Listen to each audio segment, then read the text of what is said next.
Okay, we're here with Mariel Serrano at Crossroads Power Sports, and Mariel is a professional drag racer, and I have a few questions for Mariel. So, Mariel, what's it like being a female drag racer in such a male-dominated sport?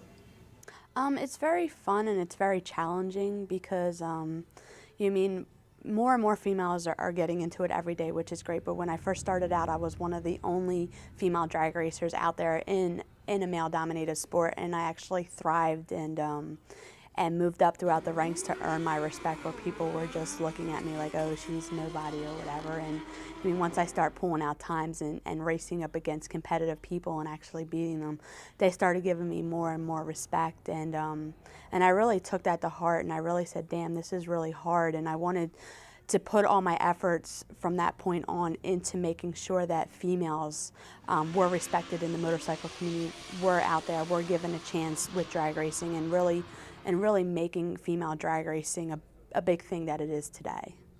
Okay. So, do you race against males or females? I predominantly race against males. It's not a divided thing where you can race against females or males. We're actually in a big group. I can race up against Ricky Gatson one day, or I can race up against a female rider. So on any given day, depending on the class, you can race up against females. You can race up against males, and so on. They do have there are races that females have put together in the last couple of years where it's just a female-only event. Right. But Okay. we're seeing more of those come to light, but for competitive reasons, it's a predominantly mixed. Okay. Have you won any major championships or big races? I hold the fastest female on the street title. I've won numerous titles for fastest club street. I won a couple of street ET awards. But I'm predominantly, sponsored and everything for my involvement with the community involvement in getting female racers out there. Okay, so what made you decide to take up drag racing as a sport? Actually, I came from motocross riding. I actually raced motocross since I was 3 years old.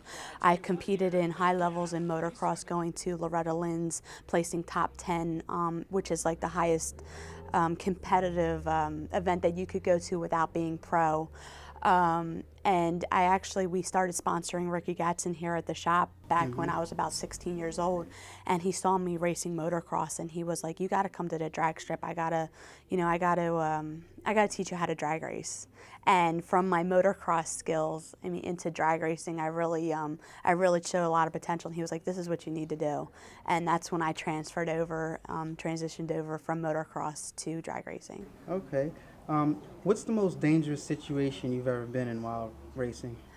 Racing in just like any other sport, there's always a risk involved. I had one point where I was on a bike and they didn't line me up straight correctly, and when I took off on an angle, and when I tried to correct myself, I got a tank slap.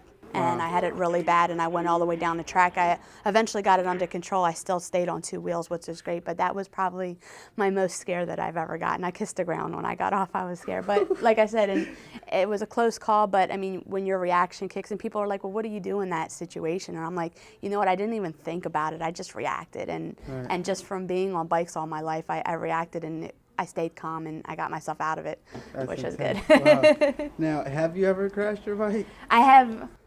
I've had close calls before, but I've done like stupid stuff, like I went up to the line and it's come out underneath me, like stupid stuff, but knock on wood, nothing major. I've broken bones and stuff in motocross all the time, but drag racing, knock on wood, nothing major. Now, what do you think your strengths and your weaknesses are in racing? My strengths is I'm definitely committed. I love the sport. I'm committed. I'm passionate about it. Weaknesses would probably be I don't have a lot of time to do it now that I have a family and everything like that. Probably my weakness is just getting to the track. Maintaining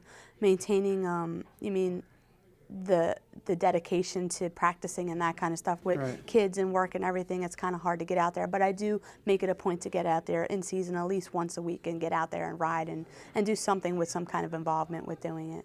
Cool. what advice do you have for any up-and-coming drag races or any people that are considering drag racing? Stay focused. I mean, drag racing is a good sport because depending on the class that you go into, you don't predominantly have to be the fastest person.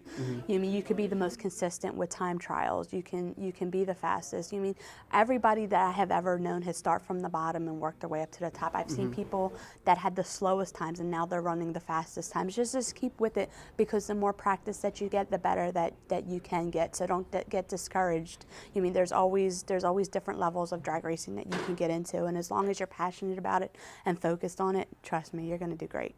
Okay. Now, I got to ask you, what kind of bikes do you ride, and what's your favorite brand? And I've always been loyal to Kawasaki. Me and Kawasaki have an awesome relationship. I've raced their motocross bikes. I raced the ZX 1400, which is my bike of choice. I just like it. Everybody makes a really good brand. You can't really say anything bad about any of the manufacturers. It's just whatever the shoe fits, that's what you wear. And I wear my Kawasaki proudly. okay. So, say someone wants to get a bike right now. Where would they go to get one? Where would you recommend them go to? Well, I work at Crossroad Power Sports. We're a Honda, Kawasaki, Suzuki, Yamaha dealership in Upper Darby, Pennsylvania. Just come on and see me and we'll get you rolling. Nice. Okay, well, thank you, Mariel. It's great to hear all the wonderful things that you've accomplished, and we thank you for letting us interview you today. Thank you, Alan. A-Dubb Productions. Yeah, that's how we like to do it.